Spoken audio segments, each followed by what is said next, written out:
10년 안에 이루고 싶은 것을 1년 안에도 이룰 수 있다면, 여러분들이 진짜 원하는 세계로 가고 싶다면 오늘 이 4가지 방법을 그대로 한번 따라해보세요. 그런데 실천하지 않으실 거면 이 영상은 절대...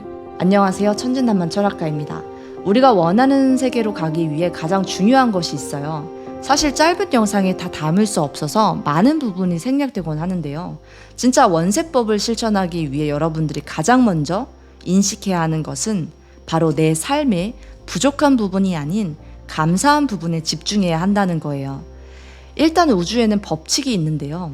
우리가 부족하다고 느끼면 느끼는 대로 그 현실을 창조해 줍니다. 그러니 지금 여러분의 상태가 너무너무 현실이 만족스럽지 못해서, 지금 삶이 마음에 들지 않아서 원세법을 공부하는 것이 아닙니다. 그저 더 나은 차원이 있고, 그것이 게임처럼 즐거운 일이 되기 때문이죠. 이렇게 생각해 주세요. 이건 게임이다.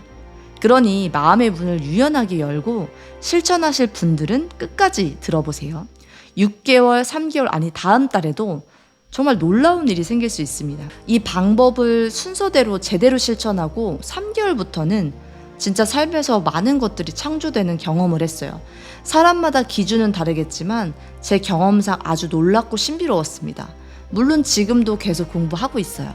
저의 이야기는 이게 정답이다, 이렇게 해라가 아니에요. 저의 경험과 지식 중 최선의 것을 공유드리고 싶은 마음입니다. 저는 여러분들과 원하는 세계로의 여정을 시작했거든요. 처음에 제가 원하는 세계로나 끌어당김, 시각화를 공부할 때는 사실 제 인생에서 부족한 부분에 집중하고 있었던 것 같아요. 그때는 아무리 시각화, 100번 쓰기, 말하기를 해도 인생에서 변화된다라는 게 느껴지지가 않더라고요. 그래서 알게 된 게, 끌어당김의 포인트는 부족한 것에 집중하고 있는 나 자신에게는 절대 내가 원하는 것이 창조되지 않는다는 거였어요. 그래서 더 의식적으로 부족함의 무게를 줄이고 감사한 것들에 집중하며 그저 오늘을 즐겁게 살기 위해 노력하고 있습니다. 실제로 이런 방식이 저에게는 너무나도 도움이 되었어요. 그래서 첫 번째, 망상과 상상의 차이입니다. 저는 항상 제가 상상을 잘 하고 있다고 생각을 했는데, 공부를 하다 보니까 알게 된 게, 내가 하는 거는 상상이 아니라 망상일 수 있겠구나 라는 거였어요. 우리가 상상이 가능한 80%는 쉽게 현실로 창조해낼 수 있습니다. 예를 들면 아이스크림 먹고 싶다. 그럼 아이스크림 편의점 가서 사면 되잖아요. 이런 식으로 정말 쉽게 상상이 가능한 것들은 다 이루어지죠. 그런데 여러분이 만약에 나는 300억 부자야 라는 상상을 했다고 해볼게요. 그러면은 막연히 부자가 되면은 편하고 좋을 거야, 이렇게는 생각이 들 수 있겠지만, 그들이 가진 고민이나 어떤 어려움, 그런 디테일한 부분까지는, 또는 다른 차원의 생각까지는 상상이 잘 안 되잖아요. 내가 이렇게 안 되는 상상을 하고 있다라는 게 뭐냐면 바로 망상이 되는 거죠. 그러니까 상상이라고 우리가 생각하는 그 망상은 현실로 이루어지기가 어려운 거예요. 그럼 어떻게 해야 되냐? 상상이 안 되는 그 망상의 크기가 너무 크다면 그걸 쪼개보는 거죠. 어떻게? 아주 잘게 쪼개보는 거예요. 제가 지금 1000만 원도 벌어보지 못한 상태고 1000만 원도 없어. 근데 내가 300억 부자가 될 거야 라고 하는 거는 상상이 안 되는 그 삶 자체가 지금 망상이잖아요. 그러니까 이걸 상상할 수 있는 범위로 나누는 거죠. 작은 성공을 여러 번 하는 겁니다. 이게 되게 중요해요. 무의식에서는 작은 성공을 하면 할수록 내가 성공할 수 있는 사람이구나 라는 자기 믿음이 강해지기 때문에 이것이 굉장히 중요합니다. 두 번째는 무의식 정화입니다. 우리의 감정은 생각과 연결되어 있거든요. 그러니까 슬픈 감정은 슬픔을 가져오고, 기쁜 감정은 행복한 상상을 하게 하죠. 우리가 1초에 4억 비트의 엄청난 양의 정보를 처리하는데, 여기에서 정화되지 않는 무의식의 감정은 우리들의 창조성을 방해합니다. 그러니 온전히 여러분이 천재성을 발현하지 못하는 거예요. 그래서 무의식을 정화하는 것이 매우 중요하다고 이야기를 하는 겁니다.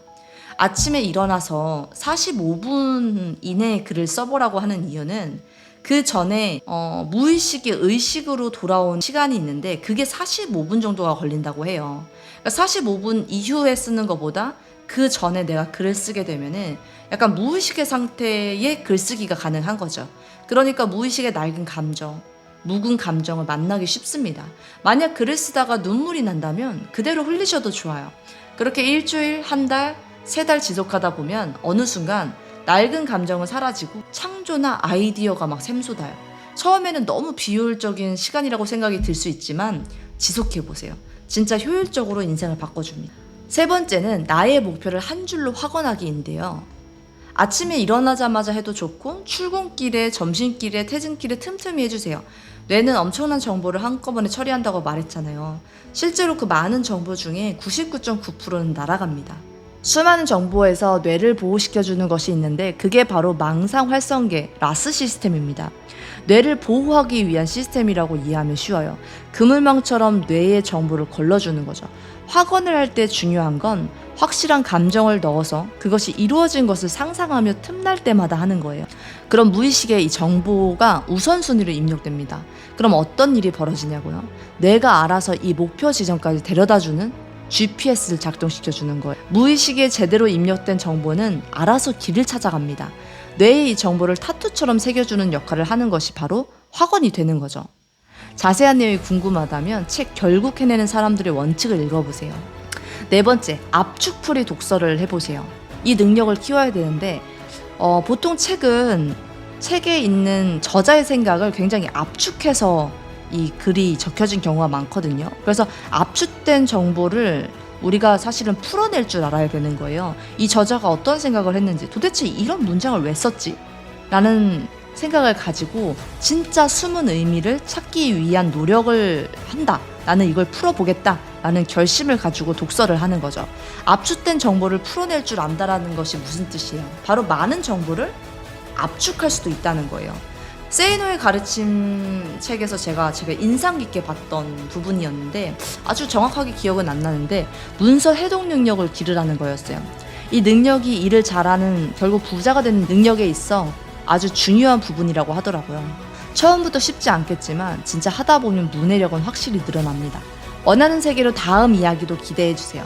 무의식을 정화하고 압축풀이 독서를 제대로 실천해보고 싶다면 7월 릴머닝에 도전해보세요. 자세한 내용은 고정 댓글 링크로 걸어둘게요.